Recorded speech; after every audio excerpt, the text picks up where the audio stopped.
Hi, everyone. I'm really happy to be here, not only because INCIBE is such a great meetup and one of the biggest meetups in terms of technology and cybersecurity, but also because this roundtable here that we are about to have is the result of a collective effort in putting forward dual use and defense. And that is a path that we really believe we need to be following. So as many of you might know, 2025 was a great year for INCIBE in terms of dual use, because this year, along with UPM, Universidad Politécnica de Madrid, we finally got named Spanish National Accelerator Site for the Diana program. Diana is the Defense Innovation Accelerator program by NATO. In the Diana network, as you might know, there are about 17 accelerator sites in different countries of the Alliance. There are more than 180 test centers. And being part of the Diana network means that during 2026, we will be collaborating in the acceleration of 150 technology and dual-use companies. So, without further ado, I would like to introduce you to the great panelists that we are going to have here today. So Carlos Perez-Pla, which is early stage investor at Plug and Play. Lara Santos, which is process engineering manager at Zelestium. And Adam Painter, adoption manager at NATO Diana. Give a round of applause for them.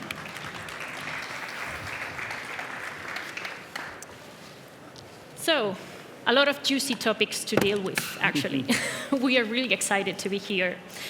Let me just give you a brief introduction on who we're going to be speaking to today. So first, Carlos Perez-Pla is an early stage investor at Plug and Play, which is one of the Diana network accelerators. Carlos is a venture capitalist with almost a decade of experience in the technology ecosystem, focused on early stage investment and enterprise and AI startups. Carlos has invested in over 20 early stage enterprise software and AI startups and supports 24 Fortune 1000 companies with their innovation strategy. That's a lot, Carlos. Next, we have Lara Santos. Lara Santos is production and process engineering manager at Zelestium Technologies. She is an expert in battery technologies and a specialist in technology transfer between research and production, which is actually something really important that we are probably going to talk about. Zelestium Technologies is a company that recently participated in the first Diana call a few years back, developing dual-use batteries for civil and defense applications. And last but not least, we have Adam Painter. Adam is a commercial and adoption manager at NATO Diana. As part of the management, Adam is focused on innovation, investment, and adoption for the defense market. He has a broad background, including Formula One, defense tech, venture building, and venture capital. So as you can see, we have many panelists from different perspectives, from the facilitators, from the investment side, and from the developers and technology innovators side. So my first question is going to be for Adam.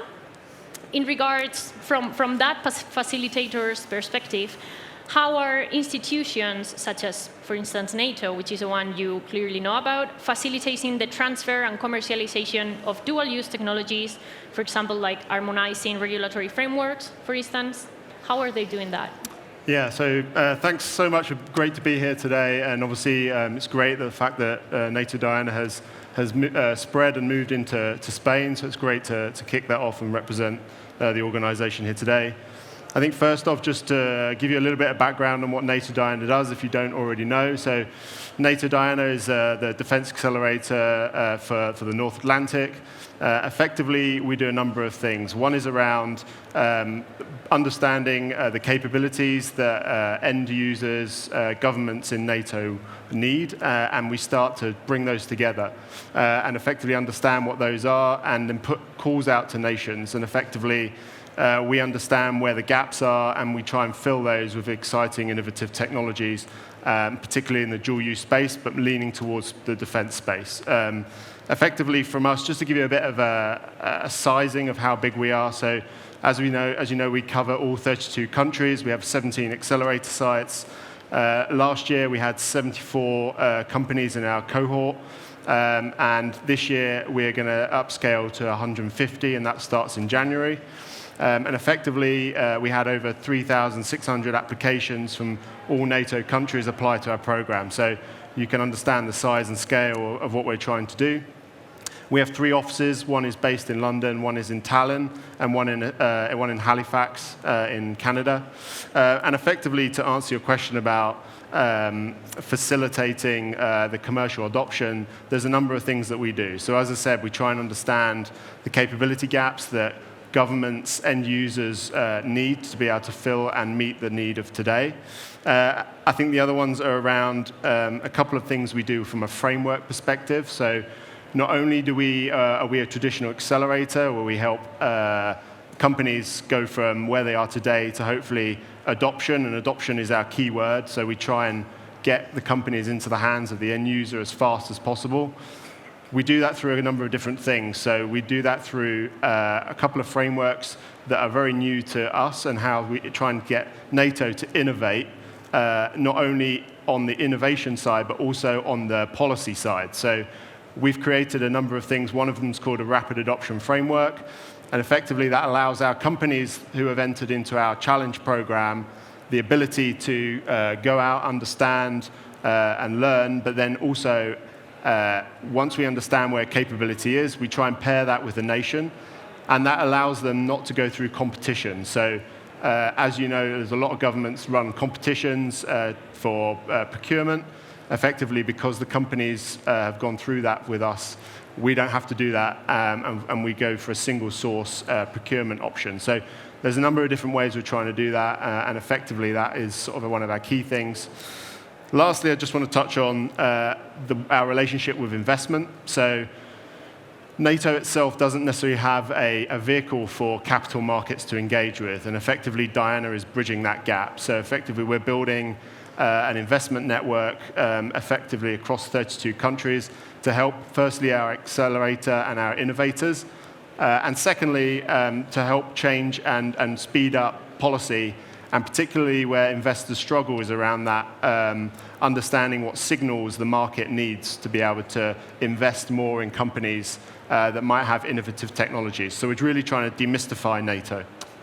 Yeah, and actually you said a word which I think it's key, which is capability gaps. It's so key because a lot of companies, they come to us being like, hey, so I want to have the tag dual use on my technology. And it's not about the tag, it's about the capability gap that you are fulfilling, and it's about the needs that you are fulfilling for the final users. And we always try to make innovators really aware of the fact that, yeah, it's not the must. I think it's not the must on your technology, but the capability that you are developing and the problem that you are solving for the final user. Never lose sight of the final user. You also talk about how you are building the investment network, and that actually brings me to Carlos, because, well, from the investor's perspective and from the investor side, what would need to be changed in terms of exit mechanisms or regulatory clarity or deal flow maturity for private equity to see the dual use space more as an opportunity, a systematic opportunity, rather than an exception and something kind of risky? Yeah, that's a really good question. I mean, first of all, thank you for inviting me to this amazing panel in front of this audience. I mean, when we investors talk internally about, how are we going to make money at the end of the day, it comes down to 2 main ways, right? So one is M&A, and the second one is IPOs. The IPO window is completely closed globally. We have seen a couple of IPOs this year, but it is actually closed for most of the companies. And then when we talk about M&A, we try to understand who are the potential buyers of the company that we are actually investing at, right? And here you have 3 different parties. One is private equity. You have like growth stage private equities that they buy early stage companies and they operate with the end goal of selling. Then you have big tech companies, so the Google, the Microsoft of the world. I believe these ones are completely busy with AI right now, so there hasn't been much activity besides that. And then you have and other kind of like large tech companies, right? So in the security sector, for example, you have the Palo Alto networks of the world that they are actually acquiring companies. But when we talk about dual tech technologies, there are not many acquirers right now, right? So what is actually missing is those later stage private equities buying early stage companies.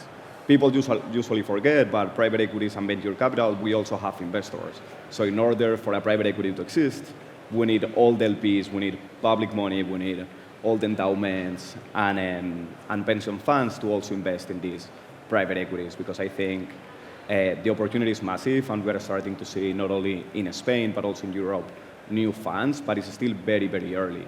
So we, as early stage investors, we are investing in this category, but if there are no exits in the next like 3 to 5 years, we are going to stop investing, right? Right now, most of the risk is coming from the public and private sector, but we haven't seen anything in the growth stage yet, or just like a few. So I think what is missing and what actually needs to change is more investment in growth stage private equity, because I don't think we will see the Googles of the world acquiring companies in the next like 3 to 5 years. But do you think private equity is kind of scared of dual use and how to invest in them? I mean, at the end of the day, private equity, you can divide it in two main categories. So one is early stage investments, and I think we are seeing new funds investing in early stage companies. We do invest in the space because we believe there is a massive opportunity, and we are seeing new funds. I think what is missing is the growth stage, and that is going to come if we see revenue numbers in these early stage companies. Mm-hmm. In order to see revenue numbers in these early stage companies, we need to see adoption. So we need to see commercial use, defend use of these type of technologies and these startups in order to be attractive for a growth stage private equities as well. Makes sense. And to close the entire loop of making money for the investors. If not, I don't think it's going to work. Does make sense, yeah. And Lara, regarding the developer, or let's say the innovator's perspective, how do you balance the speed of business development, which is actually super fast, and we all know that, with the slower, well, let's say not the slower, the slowest procurement cycles or for the defense and government sectors? How do you do that in the case of your product? Gracias por la pregunta y gracias por invitarnos como empresa que ha participado en el primer programa de Diana de la OTAN. Yo creo que equilibrar los ritmos entre el sector privado y entre el sector, en este caso de defensa, es uno de los mayores retos que tienen las empresas que tienen una tecnología de aplicación dual.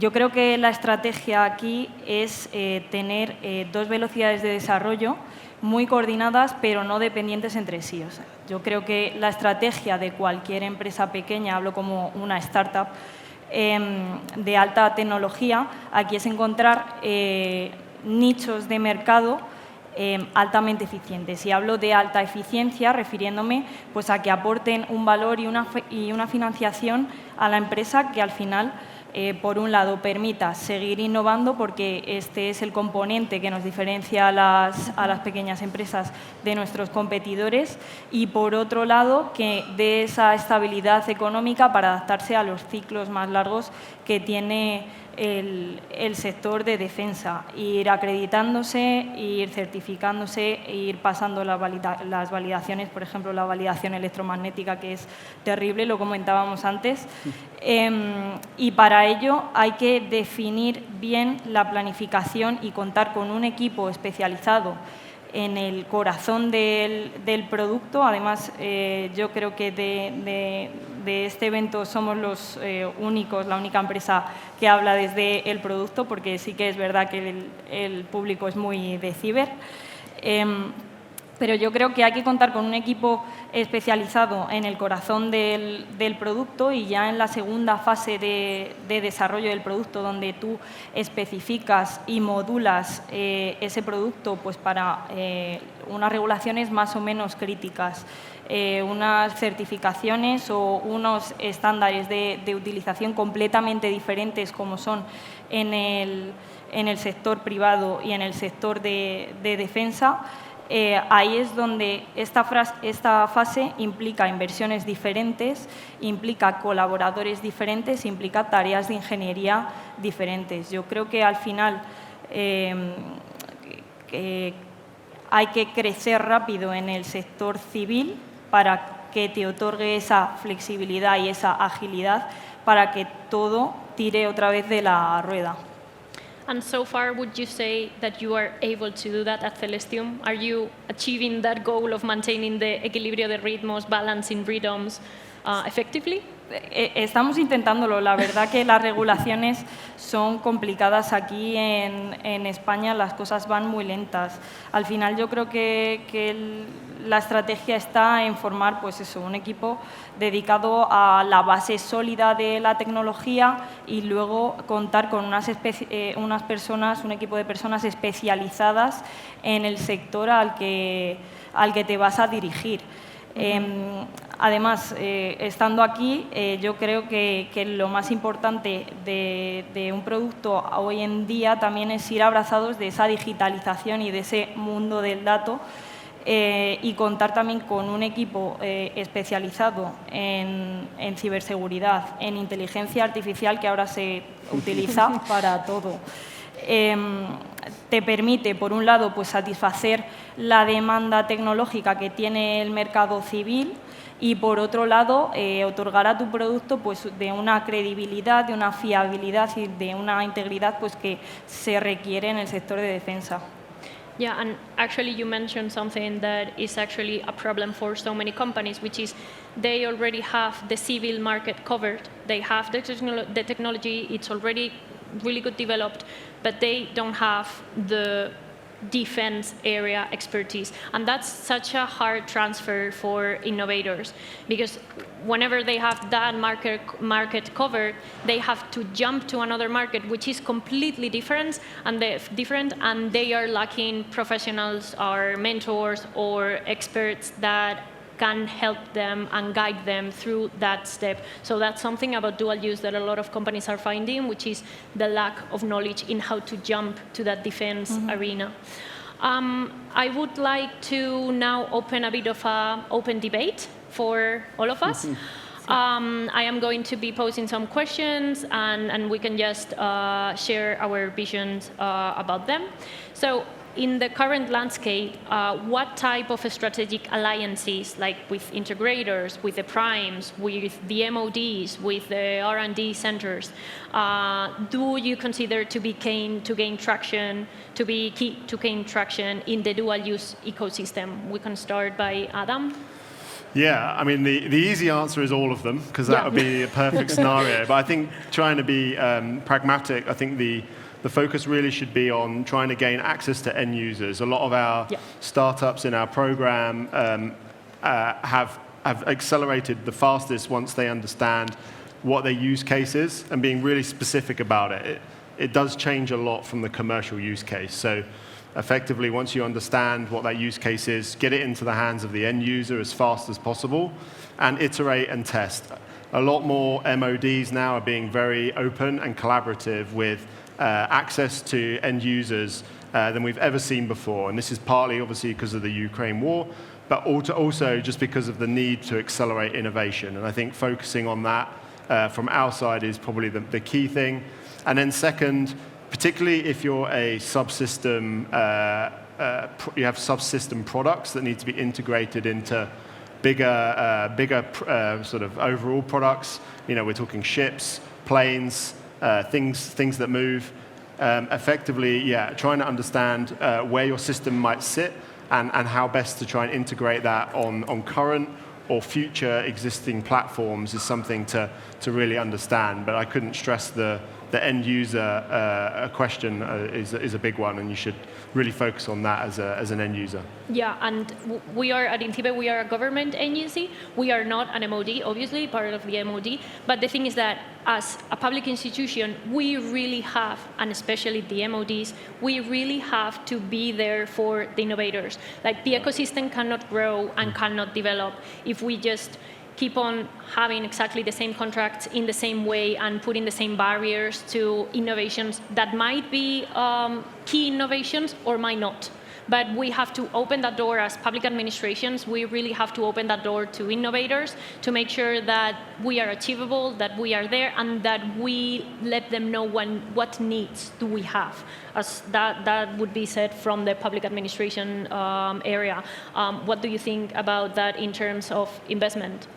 Yeah, I mean, something unique that we do at Plug and Play as well is connecting large corporates with the startups. So for the past 15 years, we have been mostly working with private companies. Majority of the Fortune 1000 companies, so it includes companies like John Deere, US Bank, Entity Data, and we basically connect them to startups. And it works in two different ways. One is a reactive way, and that's basically when the corporate come to us with specific problems. So we identify the best companies and we introduce them to them. And there is also a proactive way. Because the corporates also come to us saying that they don't know what they don't know, right? So we basically twice a year, we put together a top list of companies, we send it over to the corporates and they can choose the startups they want to meet. So that's kind of like the traditional plug and play ecosystem. Something new that we are doing and that we have started doing actually 2 years ago is we included public entities as well and universities. We believe that the collaboration between universities, public entities, which is basically government, and private companies is going to be key and critical for the implementation of dual use of technology. So I think what we are doing in Turin, we are doing that with the Diana program. We have already accelerated 18 startups so far, and they also have access to the private side of the ecosystem, right? So having access to that end users that you were also talking about. We are doing the same in the US. So in Texas, it was announced a couple of months ago, we are working with the Department of Defense, Texas NMN, which is one of the largest universities in Texas, and the idea is basically to help the university incubate startups, have access to the Department of Defense, and also having access to all the private ecosystem as well. So we believe that there needs to be collaboration of all the entities in order to have like real adoption of this type of technologies. It happens in any vertical or any industry, but I think in this one specific, I think it's the only way to go. Yeah, and that's actually, well, regarding that specific accelerator focused on defense, that's also a must that we have to take into account the fact that we are not developing an ecosystem with enough specifically meant accelerators in terms of defense that really know how to work with defense.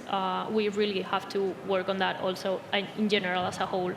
And Lara, what would be your intake on that, on the fact that in the current landscape we need all those alliances, and how are we working with them, and what would need to be changed with those alliances or improved in order to be better or develop the ecosystem? Bueno, pues desde el punto de vista de una startup, estoy muy de acuerdo con mi compañero Carlos. Al final, lo que tenemos que intentar buscar es la colaboración entre todos los centros, entre el gobierno, entre centros de investigación pública, entre centros tecnológicos que quizá están más encargados en hacer esa transferencia de la innovación a llevarla a la empresa, y entre los propios centros privados. Al final, yo creo que lo que necesitamos las empresas pequeñas, pues para terminar de validar esa tecnología, para salir al mercado pronto y que no se demore mucho y tomar ese papel como early adopter que le hace falta a muchas entidades, es al final llegar a un acuerdo con las entidades públicas en relación a las validaciones. En mi punto de vista, lo que nos estamos encontrando y lo que está frenando un poco todo ese desarrollo en la parte dual de defensa es que para llevar a cabo esas validaciones de producto, a montar un prototipo en un entorno real, donde sí que tienen interés en validar y en probar esta tecnología que ofrecemos las empresas innovadoras, al final eso está regulado por unas normas que tardan y se demoran muchísimo en el tiempo y no puedes montar tu prototipo o tu prototipo de validación en el entorno real, que al final va a acelerar tu salida a mercado, porque existe una regulación y no te dejan probarlo hasta que no se apruebe esa regulación. And that's an interesting debate, the one about validations, and I would like to ask all of you from your perspective. Obviously, your perspective is clear from the innovator side, but how are validations a barrier? Because we need them.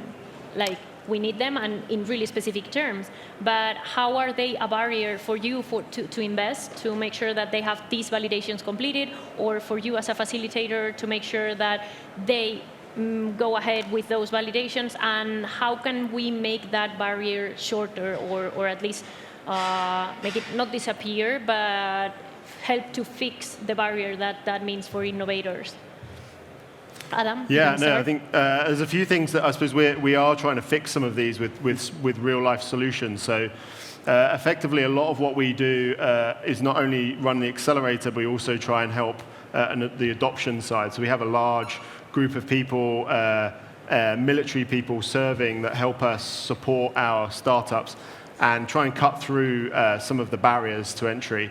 One of the key things that we focus on is around operational exercises. So in our accelerator, and some of these are access to other startups in the ecosystem, is we've basically consolidated all of NATO's operational exercises across the alliance. And next year, Diana will be supporting 16 of these. One of them just happened in Portugal called REPMUS, which was a big naval operational exercise. And effectively, we bring together startups, we put them in real-life scenarios, we put them on ships, we put them on drones, we integrate their technology into the command and control structures. And it's an opportunity for these startups to effectively test, validate, and potentially fail, and come back and try again in a real-life scenario. So that's one of the things we're doing. And effectively, this is something that we will be doing more of, and trying to really break down the barriers. Just the point on that some of the startups have big challenges with gaining access to these, predominantly because it takes such an effort in time and cost to integrate yourself into these. So there is a lot of effort to try and reduce that barrier within NATO to ultimately become an easier thing for small startups to try and integrate into. Yeah, and actually about that, many startups after the Diana program, some of them were telling us that, well, and you guys, that one of the most interesting things about the program is not the funding, is actually the doors that the program opens in terms of being able to have an OPEX, in terms of being able to reach the defense ecosystem. So that's something really valuable about the program, and I think you guys are doing a great job in that sense, because it's actually working for innovators. And in the case of investment, how are the validations being kind of a barrier for you? Yeah, I mean, it depends on who you ask. I mean, for us, and I think there is a big difference between the US and European investors in terms of like validation. Like in the US, we love to invest as early as possible. We don't need like any validation. Like honestly, it's an investment in the founder. Wild. Like that's it. Like we need to believe that the founder is gonna be able to build the product, to navigate all the regulation environment, and it's gonna basically take it to the market. Like that's the only validation. Like they believe that the founder is gonna be able to do that. I believe in the European venture capital ecosystem, it's still not real. Like when I talk with some of my peers in Spain, they actually ask like for P&L, they want to see all the profit and loss, balance sheet. I'm like, you don't need that for an early stage company. Like you don't need them to have like revenue as of today. You just need to believe that they are gonna have revenue in the next like 10 years and that they're gonna be able to make money. So for us in the US, I mean, validation is mostly like founders, and it's gut feeling, honestly. But yeah, I would say that the biggest barrier is the regulation environment. I think it could be like a make it or break it event for any startup. Like, and I think we have seen that with GDPR and data protection. Like we saw new companies coming up of that regulation. We invested in a company called Big ID, security company, and they are $1 billion company today thanks to GDPR, but we have also seen many companies struggle to get into the European market because of GDPR. So I will say a lot of regulations could have like a negative impact in innovation, so we need to be very careful on how to navigate that environment. And I think that's the biggest barrier and the biggest question for us, rather than anything else. So do you think that it would be better for us in Europe to kind of copy the investment style of the US, or do you think that would not be possible because we are kind of structured in different terms? I think it will be amazing. I think at the end of the day, founders is what matter the most. People don't realize that the majority of the companies, they pivot in the first like 2 to 3 years and they end up doing something else. Like if you look at the data, most of the unicorns today, they are starting doing something else. So we need to look at the founder's capability to build something big regardless of the industry. And I think that's what matters the most. The people building the company. I don't think what they are doing today is what they are going to end up doing. So I think that's one of the things that the US is doing better than the European market in terms of like venture capital. They are throwing away a lot of money as well. Yeah. But yeah. And that starting doing something else is something that really applies to dual use. A lot of companies are actually discovering as they go that they have a dual use. So yeah, we are finding a lot of that.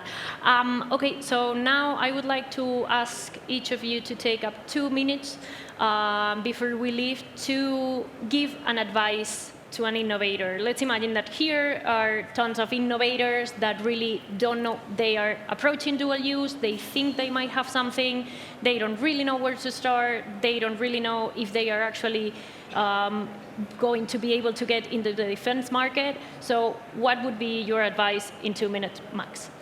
Adam? Yeah, I think first off, it's really simple. You just go find someone in a uniform somewhere and start speaking to them. I think that's relatively easy in practice, but in principle is sometimes can be a different experience. I think for me also, I'd focus a lot on really trying to understand what, as Carlos said, around your team and structure, and where you can better maybe augment that, particularly with people that have had experience in that sector, and then obviously focus a lot on trying to fail fast. I know it's something that's obviously being said quite a lot, but I think particularly in the defense market, testing and validating your technology, that's really what really matters, and a lot of MODs really look for tried and tested solutions that have been developed within the battlefield, for instance, or that have come from the commercial space and that have got very good traction. So effectively, that's what I would say from a top down, and also apply to Diana. So that's just being selfish. Go find people in uniforms. Yeah. Lara? Bueno, yo voy a hacer un poco de promoción del programa Diana de la OTAN, que sé que este año sois aceleradora aquí en España. Al final, yo animo a la gente que crea que su producto tiene una aplicabilidad dentro del sector de defensa, aparte del civil, porque allí nosotros aprendimos a cómo movernos en el sector de defensa, cómo son esas regulaciones, qué etapas tenemos que pasar.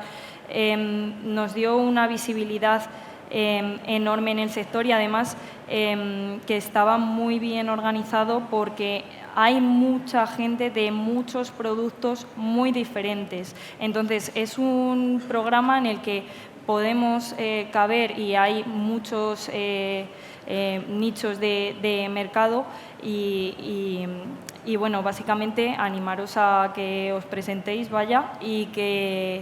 y que a la hora de desarrollar el producto, pues lo importante no es crecer más rápido en esto de la utilización dual, sino crecer con un propósito que te acerque a los sectores donde quieres entrar. Yeah. And I'm going to switch to Spanish for this one. Go ahead. because of the audience mostly.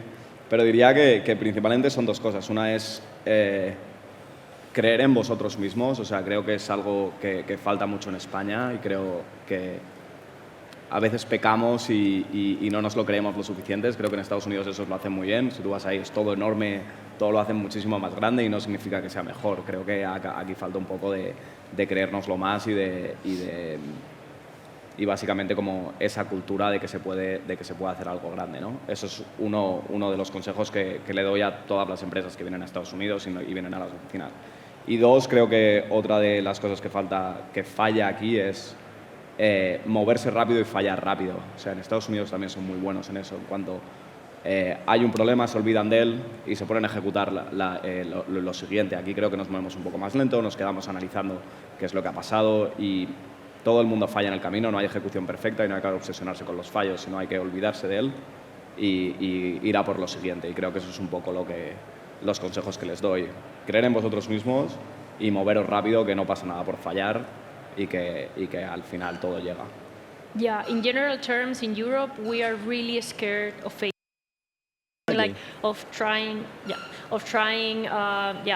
in OPEX or validation or any type of test. Yeah. We are really scared. What am I going to do if my product doesn't succeed?